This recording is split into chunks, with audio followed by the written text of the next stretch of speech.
My name is Evelyn Hartman. I'm 68 years old, and I live in a small coastal town in Maine. For decades, my life revolved around the vineyard and winery my late husband Richard and I built from nothing. 3 weeks ago, after laying him to rest on the hill overlooking the sea, I thought I'd spend the rest of my days in quiet peace, surrounded by memories, but I was wrong. My son, Daniel, a polished financial consultant from Boston, drove me down a deserted coastal road and, without hesitation, told me, "This is where you get off. The estate belongs to us now." My daughter, Clara, sat in the back seat, silent, but the way she avoided my eyes told me everything. They had worked together, forging a will to strip me of everything I had left. In that chilling moment, with the salty air heavy around me and the sound of waves echoing in the distance, I realized I hadn't just lost a husband. I had lost both of my children, too. But what they didn't know was that I still carried a secret, a piece of land in my own name that could unravel their entire scheme. The woman they thought was weak and disposable was about to become their worst mistake. Before I continue, make sure you hit that subscribe button and tell me in the comments where you're listening from. I want to know.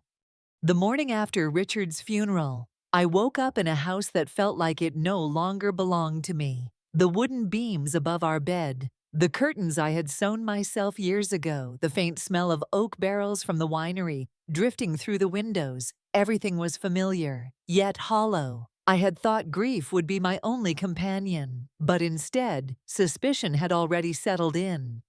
Daniel and Clara were downstairs when I came into the kitchen. Daniel sat at the table with his laptop open, dressed in his immaculate shirt, as if he were attending a board meeting instead of mourning his father. Clara leaned against the counter, scrolling through her phone, with her perfectly manicured nails tapping at the glass. They didn't even look up when I entered. "Morning, Mom," Daniel said in a clipped tone, his eyes still fixed onto his screen. "We need to talk about next steps. Dad was worried about you managing all this on your own. The winery, the land, the house, it's too much." I froze with my hand on the coffee pot. "Too much for me?" I asked quietly. "I've run this vineyard alongside your father for 40 years. I know every vine, every barrel, every drop of sweat that built this place." Clara smiled, but it was the kind of smile she used when she was trying to sell overpriced yoga retreats on Instagram. "We're just thinking about your future, Mom. A retirement community would be safer, more friends, activities. You deserve comfort."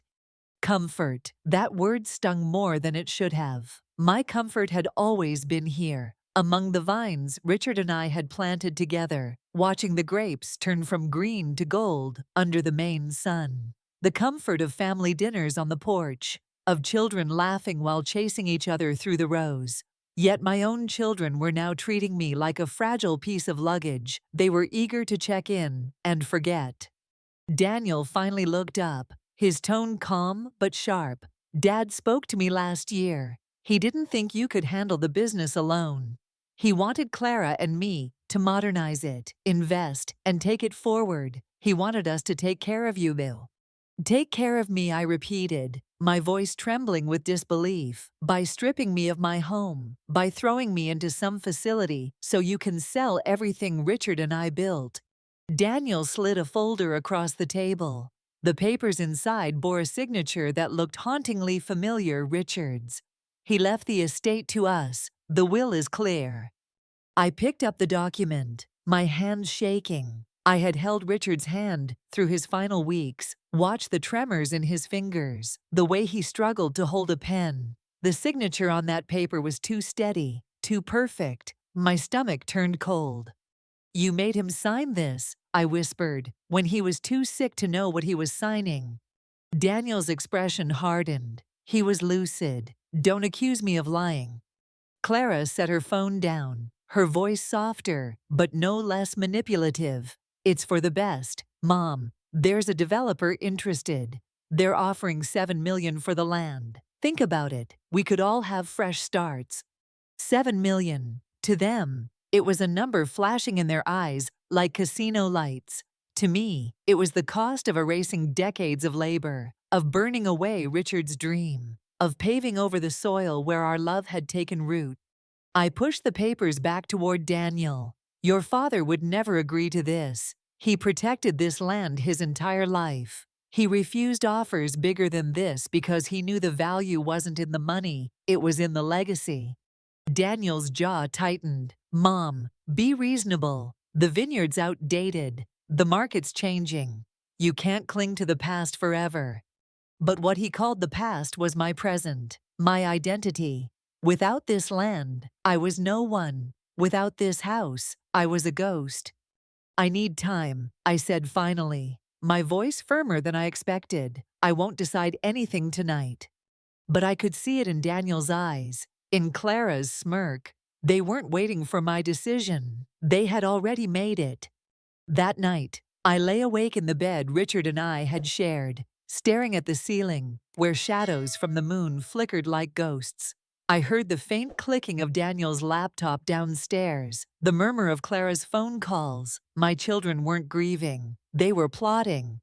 And as I lay there, I thought of Richard's voice, the way he used to say, Evelyn, always keep something in your own name. The world can be cruel, even family. Back then, I'd laughed it off. Now those words came back with a sting of prophecy.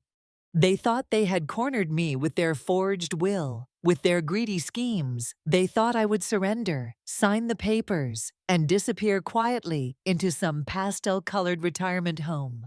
But I wasn't done, not by a long shot. Because what they didn't know, what they could never imagine, was that I still had something they couldn't touch, and soon enough, they would learn just how dangerous it is to underestimate the woman they had cast aside. The next morning, the house was too quiet. I wandered through the kitchen, touching the edges of the counter Richard had built with his own hands, running my fingers along the window frame he'd painted last summer. It felt like a museum now, a place where everything that mattered was already gone.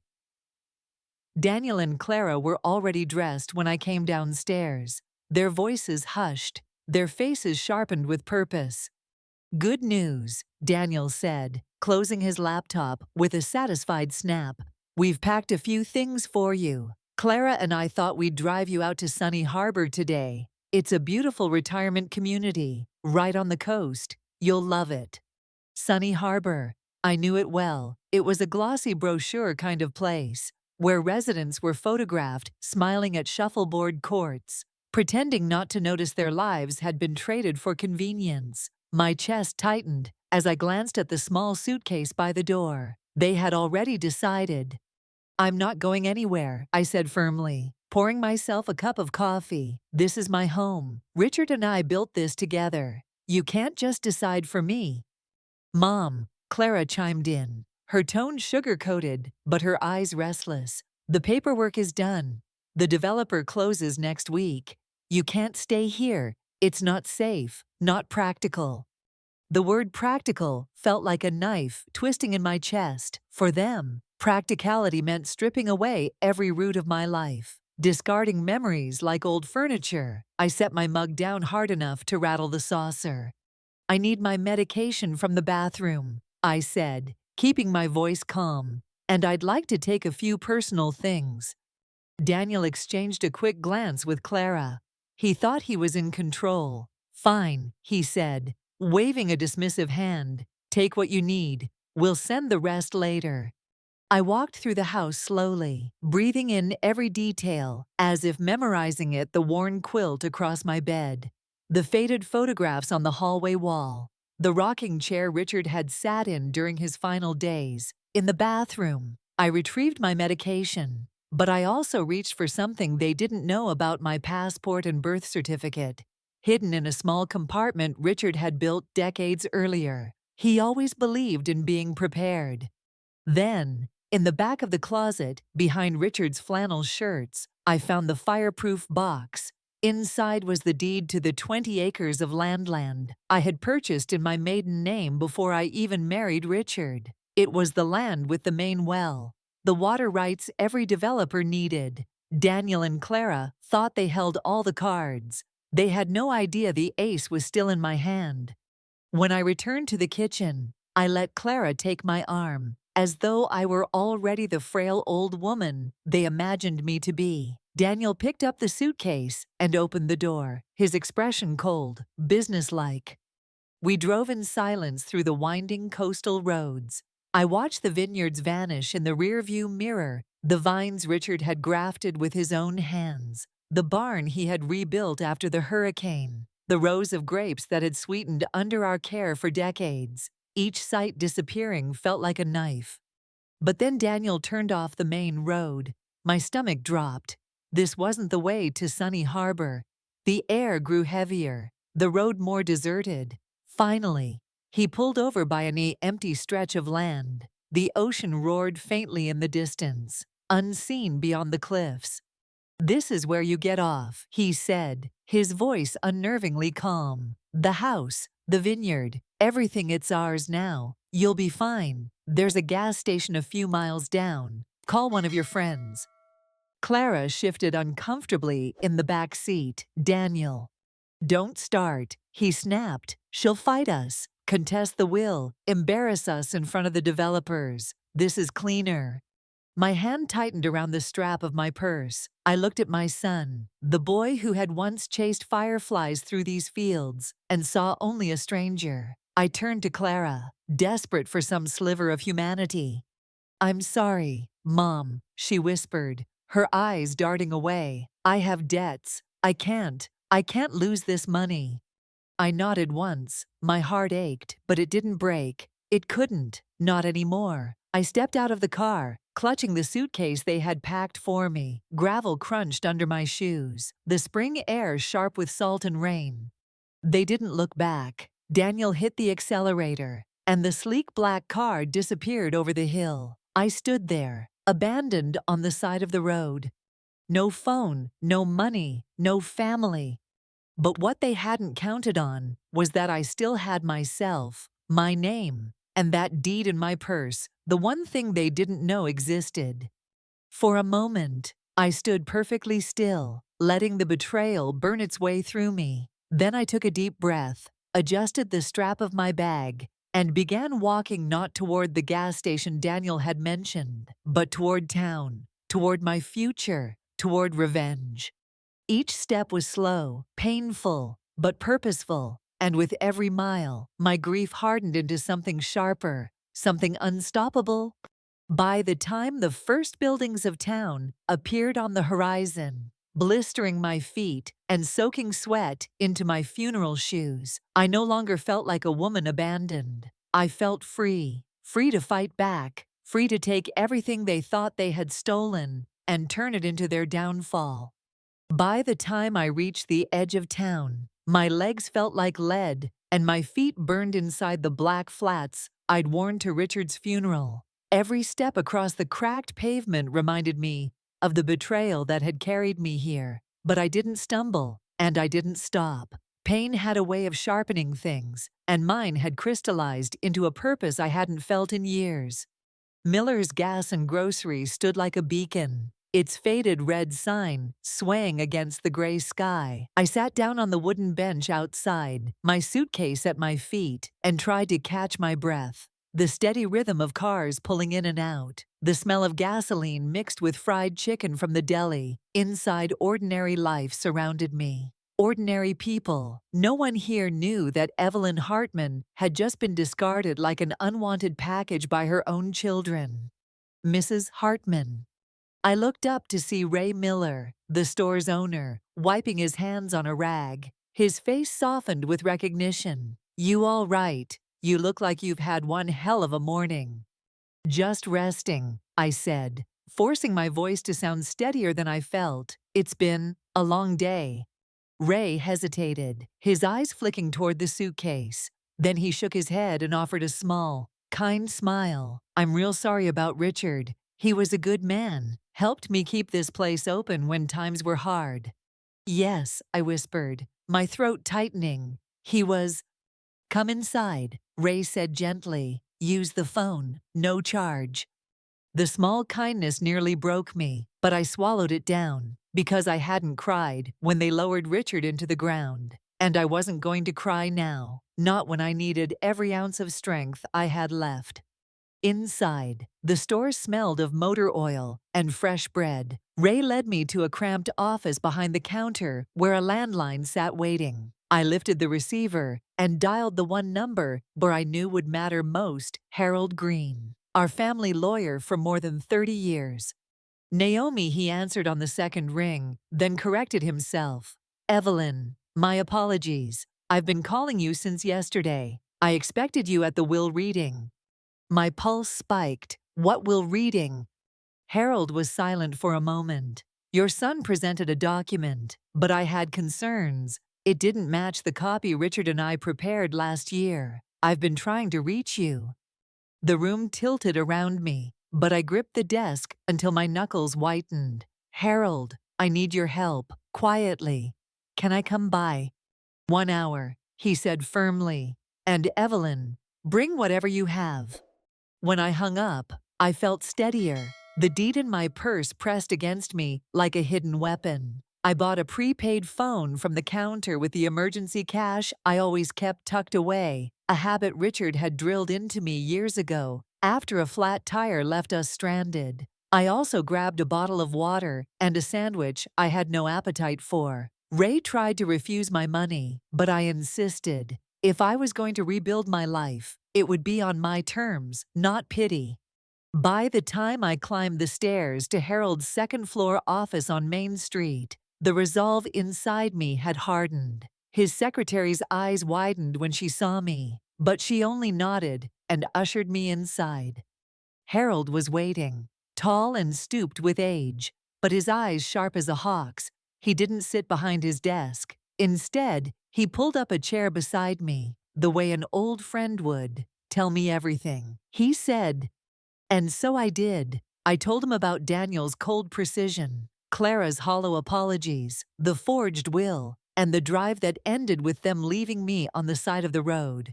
With each word, Harold's jaw tightened, his pen scratching notes across yellow legal paper. When I finally set the fireproof box on his desk and handed him the deed, his eyes narrowed in recognition. Richard was smart to put this in your maiden name. Very smart. This land includes the primary water rights for the entire vineyard. Without it, no developer can move forward. Exactly, I said, my voice colder now. They thought they'd left me with nothing. They were wrong. Harold leaned back, steepling his fingers. What do you want to do, Evelyn? We could fight this in court, challenge the will, file for fraud. It would take time, but we'd win. I shook my head. Time is what I don't have. The developer closes next week. I won't let them bulldoze Richard's dream before the ink is dry. His brows arched. Then what do you have in mind? I leaned forward, my voice dropping low. Not court, strategy. I know every contract, every supplier, every board member who's ever dealt with this land. I want to use it all. I want my home back. I want the vineyard. And I want my children to understand exactly what they've done. For a long moment, Harold studied me. Then he nodded once, slow and deliberate. All right, then we'll move fast. I'll file an injunction first thing tomorrow. We'll freeze the business accounts. But Evelyn, once we start, they'll come after you harder. They won't stop. Good, I said, standing tall for the first time in days. Neither will I. That night, Harold arranged for me to stay at Rose Hill Inn, a quiet bed and breakfast, diocese on the edge of town run by his sister. As I sat in the floral papered room, the weight of exhaustion pressing on me, I pulled out the prepaid phone and began to dial. My first call was to Martin Evans, the agricultural officer who had worked with us for years. My second was to the editor of the local paper, Sophia O'Connor, who was also Richard's cousin. Each call was another thread, Jen, weaving a web that would soon entangle Daniel, Clara, and the developers who had backed them. By midnight, I had made 7 calls. Each one ended with the same quiet vow to myself. This wasn't going to end in silence. Not anymore. Outside the window, the town of Harbor's End slept peacefully under the spring sky. But inside my room, Evelyn Hartman, the widow they thought was broken, abandoned, finished, was planning war. The following morning dawned gray and heavy with fog, the kind that clung to the coastline and blurred the line between sea and sky. I barely slept, but when I walked into Harold Green's office at 9 a.m., I felt sharper than I had in weeks. Grief had stripped me raw, but betrayal had carved me into something harder. Harold was already on the phone when I arrived, speaking in that precise, legal cadence I'd heard him use in countless community disputes. He waved me toward a chair and hung up a moment later. "It's done," he said simply. "The accounts are frozen pending investigation of suspicious activity. Your children won't see it coming." I sat down, my fingers trembling slightly around the teacup. Helen, his secretary, had said in front of me, "Good, that will buy us time." "What about the injunction?" "Filed this morning," Harold confirmed. "The court won't move instantly, but the paperwork is in place. The sale can't close until the judge reviews the claim of fraud." I exhaled, tension releasing just enough for me to breathe. Then it begins. Before long, the prepaid phone on Harold's desk buzzed, the one I had purchased less than 24 hours earlier. Only 2 people had the number: my children. I let it ring 4 times before answering. "This is Evelyn." "Mom," Daniel's voice snapped across the line, tight and furious. "What have you done?" I smiled faintly, though my chest ached. "I've only just begun. You can't freeze accounts, file injunctions. Do you have any idea what this is doing to our deal?" "Your deal," I corrected, my voice steady. "Not mine, not your father's." There was a pause, then Clara's voice chimed in, higher pitched, brittle. "Mom, we've been worried sick. We didn't know where you went." "Worried that I collapsed by the roadside," I interrupted coolly, "or worried that I survived?" The silence that followed was answer enough. "You listen carefully," I continued. "I'm giving you one chance to walk away. Withdraw your forged will, sign the estate and vineyard back to me, and in return, I'll give you each $50,000. After that, we're done." Daniel barked a sharp laugh, ugly and humorless. "You're delusional. You have nothing. The will is legal." "The will," Harold interjected, leaning toward the speakerphone, "is a forgery. As the lawyer who drafted Richard Hartman's actual will, I can testify to that in court." The line went silent. Finally, I spoke. "You have 24 hours, then the offer expires, and I proceed with fraud charges." I hung up before they could answer. Harold leaned back in his chair, studying me with something like admiration. "You know they'll refuse." "I'm counting on it," I said, gathering my purse. "I need to see the bank." The next hours were a blur of action. Harold arranged for the bank's regional manager, an old acquaintance named Harold Winters, to review the accounts. Suspicious withdrawals had been made in Clara's name, funds siphoned days before Richard's funeral, proof of their desperation, their greed. By noon, Martin Evans from the Agricultural Board had confirmed that conservation easements Richard and I had quietly set up years ago made development nearly impossible, even if Daniel somehow managed to bulldoze past the injunction. The land wasn't just valuable, it was protected. And then there was the Gazette. At 2 o'clock, I sat in Sophia O'Connor's small, cluttered office as she snapped photos of the deed and scribbled notes furiously. "This will blow open the whole story," she said. "Developers trying to steal farmland from a widow fraudulent will. The county will eat this up." I left her office with the certainty that by morning, the story would no longer belong to Daniel and Clara's polished lies. It would belong to me. At 3 o'clock, the prepaid phone rang again. This time, Daniel's voice was lower, strained. "You've made a terrible mistake, Mom. The developers are threatening to sue if we don't deliver. Do you know the kind of trouble you're in?" "No," I said evenly. "Do you?" Clara's voice broke in, pleading. Please, Mom, I used the advance to pay off debts. If this falls apart, I'll be ruined. You should have thought of that before you left me on the side of the road, I replied coldly. Vincent will send over the paperwork. You sign, or I press charges. Charges, Daniel's voice cracked into fury. For fraud, for elder abuse, for theft, I let each word hang heavy. And don't expect the developer to protect you. They'll cut you loose the moment the press gets wind. When I hung up, I felt no satisfaction, only a grim sense of justice. By evening, I had settled into a small apartment above Lucille's cafe, my oldest friend, who had pressed a key into my palm with tears in her eyes. Stay as long as you need. Evelyn, she'd said, that boy of yours never did right by this town. I slept that night better than I had since Richard died. Not because I felt safe, but because for the first time, I felt like I was no longer the hunted. I was the one setting the trap. And as dawn painted the town in pale light, I rose with a clear mind. Today would be the day my children realized they had underestimated me. The woman they thought was weak, broken, disposable, she was the one pulling the strings now. The morning the article hit the front page of the Harbor's End Gazette, I was already awake, sitting by the window of Lucille's cafe apartment with a cup of black coffee. The headline cut across the paper, in bold local vineyard, at center of inheritance dispute. Developer deal stalled. Underneath was a photo of Richard and me from years ago, smiling in front of the vineyard gates. My chest tightened at the sight of him, but I didn't look away. This was the story I needed told.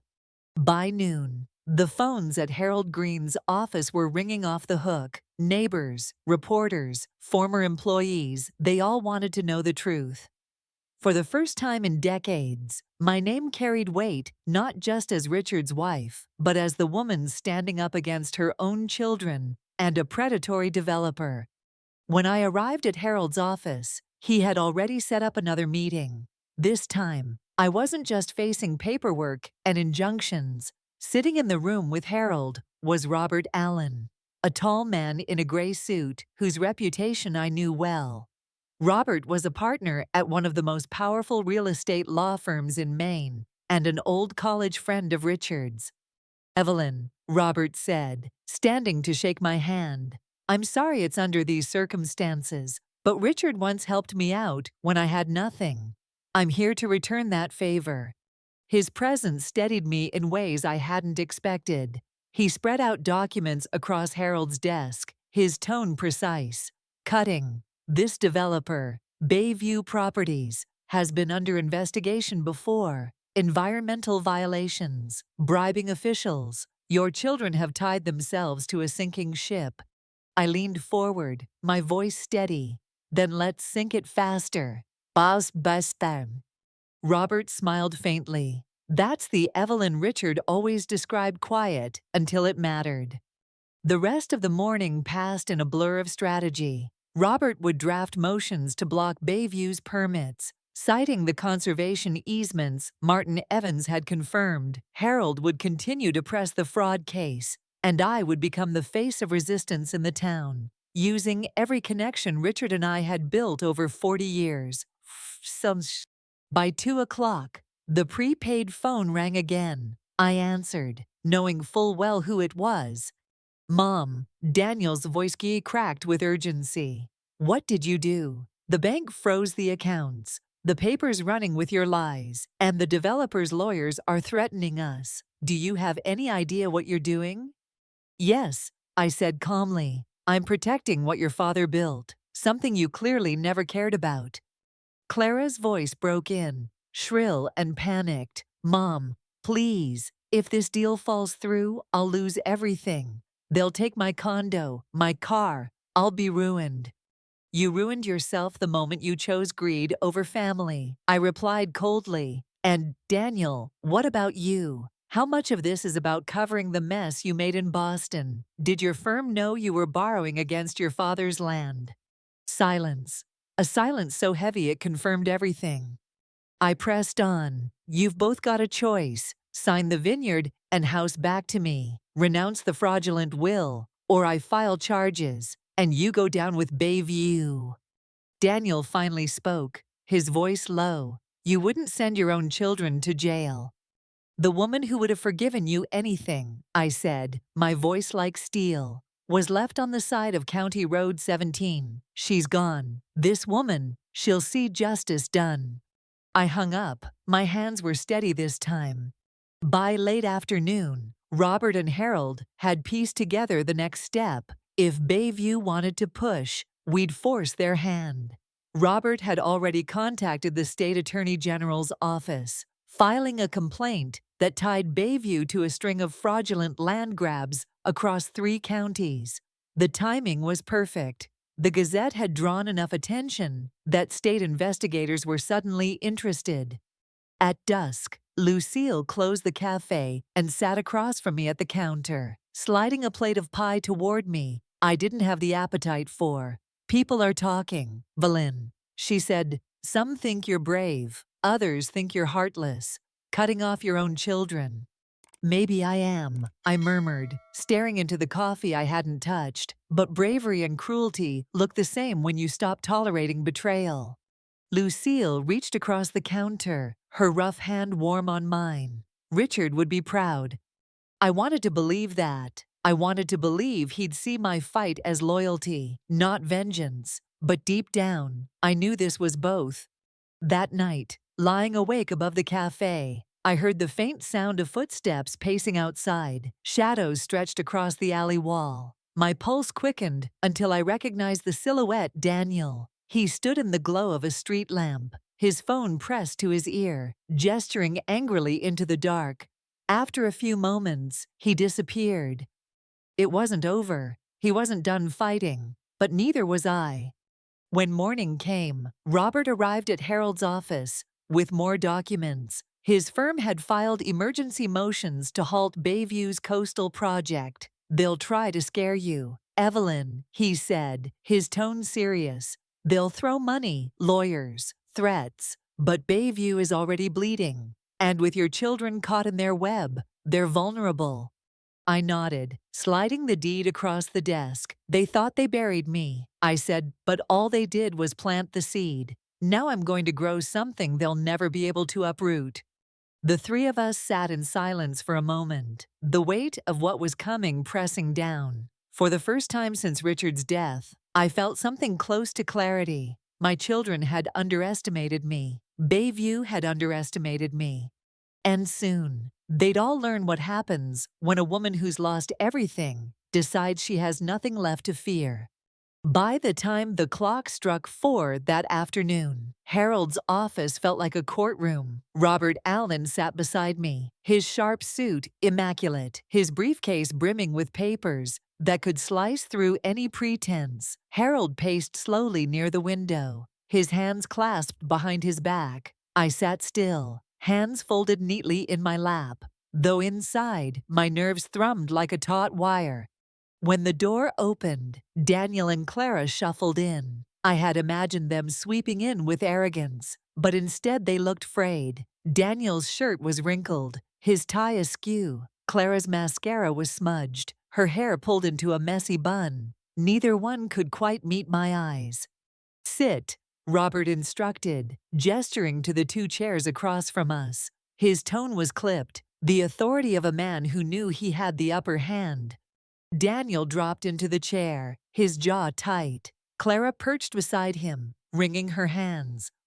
"This won't take long," Robert began. He slid a thick document across the table. "Mrs. Hartman has agreed not to pursue criminal charges, fraud, forgery, elder abuse in exchange for your signatures. You will renounce any claim to the vineyard, the home, and all associated assets."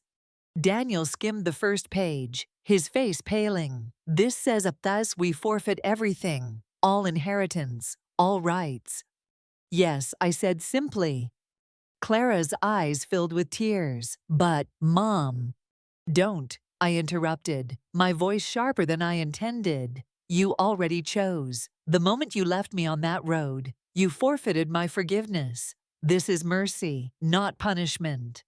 "Mercy," Daniel barked out a bitter laugh. "You're stripping us of everything. You're leaving us with nothing." I leaned forward, my eyes locking on his. "You did that yourselves. You wanted quick money, a fresh start. You were willing to sell your father's legacy for condos and cash. You abandoned me to make it happen. So yes, Daniel, this is mercy, because the alternative is prison." Clara broke down then, sobbing into her hands. I didn't flinch. I had heard those same sobs when she'd failed at yet another venture and called her father for money. Always the victim, always the excuses. Not this time. Robert tapped his pen against the papers. "Sign, or we walk across the street to the district attorney's office. The charges are already prepared." Daniel looked at me, searching for some sign of hesitation, some trace of the mother who once baked him birthday cakes and bandaged his scraped knees. But that woman was gone, left behind with the gravel dust on County Road 70. Finally, he snatched the pen and signed his name, his hand shaking. Clara hesitated, tears dripping onto the page, but after a moment, she scrawled her signature beside his. Robert gathered the papers swiftly, sliding them into his briefcase. "It's done." But it wasn't done, not yet. I stood, my voice steady. "Now you leave Harbor's End, both of you, today. If I see either of you in this town again, I'll pursue charges regardless of what you've signed." Clara's sobs grew louder. Daniel's face hardened into something unrecognizable. For a fleeting moment, I thought he might lash out, but instead he stood, his shoulders sagging, and walked out without another word. Clara trailed behind him, broken. Through Harold's window, I watched them go, Daniel climbing into a sleek rental car, Clara into her flashy red convertible. Neither looked back at me, neither even looked at each other. Inside, Robert closed his briefcase with a snap. "They'll fight you in other ways," he warned. "They're desperate. People like that don't give up easily." "Let them try," I replied. "They've already lost." When I left the office that evening, the air outside felt lighter, almost sharp with clarity. Harbor's End bustled around me, the farmer's market setting up stalls, children laughing as they darted between cars, the church bells chiming 6 o'clock. Ordinary life, moving forward. And me, I was done being ordinary. That night I returned to the farmhouse alone. The clapboard siding glowed pale in the fading light, the vineyard stretching out behind it in neat, endless rows. Inside, the silence pressed in. Richard's rocking chair still sat on the porch, his flannel shirt still hung in the closet. It should have felt like home. Instead, it felt like a battlefield reclaimed. But as I walked through the rooms, noting the mess Daniel had left behind, his half-empty whiskey glass on the table, papers strewn across the bed, I didn't feel grief. I felt resolve. I paused in our bedroom, pulling out a sealed envelope Richard had left, tucked inside his favorite book, Walden. His handwriting on the front read simply, "For Daniel." I had planned to give it to him after the funeral. Instead, I left it on the dresser, unopened. If Daniel chose to read it, perhaps he would finally understand what he had destroyed. If not, the words of a father he betrayed would remain a burden he could never escape. Downstairs, I brewed myself a cup of tea. Carrying it out to the porch, I settled into Richard's rocking chair, the cool night air brushing my face. For the first time in weeks, I felt something like peace, not because the battle was over, but because I had finally taken control of it. The vineyard stretched out before me, dark and endless, but strong, and so was I. They thought I was weak. They thought I was disposable. They thought they had buried me. But all they had done was plant me deeper into the soil Richard and I had nurtured for a lifetime. And now, I was ready to grow stronger than they ever imagined. The next morning, I woke before dawn to the sound of gulls crying over the harbor. I sat at the kitchen table, with a cup of coffee gone cold, staring at the stacks of documents Robert and Harold had left with me. For the first time since Richard's funeral, I felt something close to power. My children had signed away their claims, but I knew Daniel wouldn't go quietly. He was too proud, too reckless. And Clara, she was desperate, drowning in debts I hadn't even known existed. By 8 o'clock, Robert arrived at the farmhouse with two associates from his firm. They spread their files across the dining table, their voices crisp and efficient. "Bayview is more vulnerable than we thought," Robert explained. "They've already had projects collapse in 2 neighboring counties. If we push now, we don't just stop them, we expose them." "And my children?" I asked, my voice quieter. Robert looked me squarely in the eye. "If Bayview goes down, anyone tied to them goes down with it. That includes Daniel and Clara." I nodded slowly. It should have hurt to hear, but it didn't. The sting of betrayal had already burned the love clean away. By 10, we were back in Harold's office, finalizing motions and affidavits. Harold read every line aloud, his gravelly voice filling the room. When we reached the section outlining the fraudulent will, my stomach clenched, seeing it described in cold, legal language: forgery, undue influence, elder abuse made the reality settle deeper. My own children had tried to erase me with the stroke of a pen. At noon, my prepaid phone rang again. This time, I answered on speaker. "Mom." Daniel's voice was clipped, almost frantic. "You've gone too far. Do you realize the damage you're causing? Bayview is threatening to sue us for breach of contract. My firm is asking questions. This could ruin me." I kept my tone calm. "Actions have consequences. Daniel, you chose yours." Clara's voice broke in, high-pitched and trembling. "Please, Mom, I didn't know it would go this far. I thought it was just business. I thought we could all start fresh." "Fresh," I snapped. "Fresh is what you left me with on the side of that road. Alone, abandoned, stripped of everything. You don't get fresh starts when you bury your own mother." Daniel tried again, his voice cracking under the weight of panic. "What do you want? Money, a settlement? Just tell me what it'll take to end this." "I already told you," I said coldly. "The vineyard and house are mine. Bayview is finished. And the two of you, you're out. Permanently." There was silence. Then Daniel's voice dropped to a whisper. "You're destroying us." "No, Shia Bibam," I replied, steady as stone. "You destroyed yourselves. Bostasastos del." I hung up, the room silent except for the ticking of Harold's old grandfather clock. Robert gave a short nod, approval in his eyes. "You've got steel, Evelyn, more than most people I know."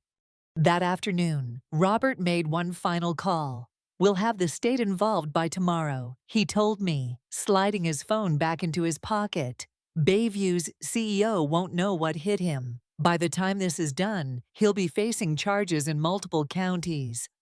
The following day, the Gazette put another front-page story. "Bayview properties under investigation for fraud. Local vineyard owner holds key evidence." My phone buzzed constantly with messages of support. Old friends stopped me on Main Street, shaking my hand, telling me Richard would be proud. For the first time in weeks, I felt like I wasn't fighting alone. But the war wasn't finished until I closed it myself. That evening, I returned to the farmhouse. Daniel's rental car was gone. Clara's convertible nowhere in sight. The silence inside felt different, lighter, reclaimed. I walked through each room slowly, touching the banister Richard had carved, the window seat where I'd read to the children, the quilt my grandmother had stitched. It was all mine again, not because of luck, but because I had fought for it. Upstairs, in our bedroom, I opened the dresser drawer and found it ransacked. Daniel had been searching for something, documents, perhaps, or hidden cash. He hadn't found it. I pulled open Richard's favorite book, Walden, and removed the sealed envelope inside. His handwriting on the front was clear, for Daniel. I held it for a long moment, debating whether to keep it hidden. But no, this wasn't mine to hoard. I left it on the dresser. If Daniel ever returned, he would face his father's words, not mine. Later, I sat on the porch as the sun sank behind the vineyard. The vines stretched endlessly, glowing in the golden light. stronger than ever. I rocked slowly in Richard's chair, the wood creaking beneath me. For the first time since he died, I didn't feel like a widow clinging to a past. I felt like a survivor building a future. The phone buzzed once more, an unknown number flashing across the screen. I answered without hesitation. A man's voice, low and urgent, spoke. Mrs. Hartman, this is Thomas Winters, Assistant District Attorney. We'd like to meet tomorrow to discuss charges against Bayview and potentially against your children. Are you prepared to move forward? I closed my eyes, the ocean breeze brushing across my face. Yes, I said, I've been prepared since the moment they left me on that road.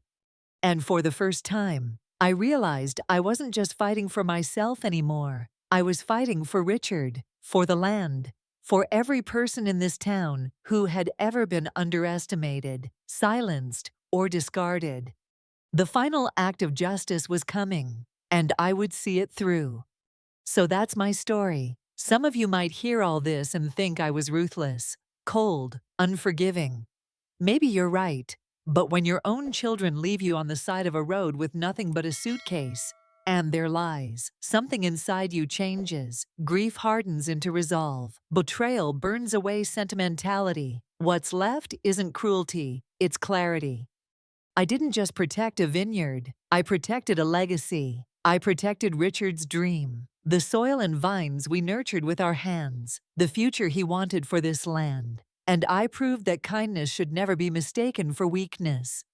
As for Daniel and Clara, they made their choice, I made mine. Some wounds cut too deep for forgiveness, and some bridges, once burned, can never be rebuilt. But I don't live in the ashes of those bridges anymore. I live here, in the home Richard and I built, watching the vineyard thrive again, knowing I stood up when it mattered most. If you've listened this far, thank you. Tell me in the comments, what would you have done in my place? Would you have forgiven? Or would you, like me, have chosen justice? Before you go, make sure you subscribe so you don't miss the next story. And wherever you're listening from, remember this strength often looks quiet until the moment it roars.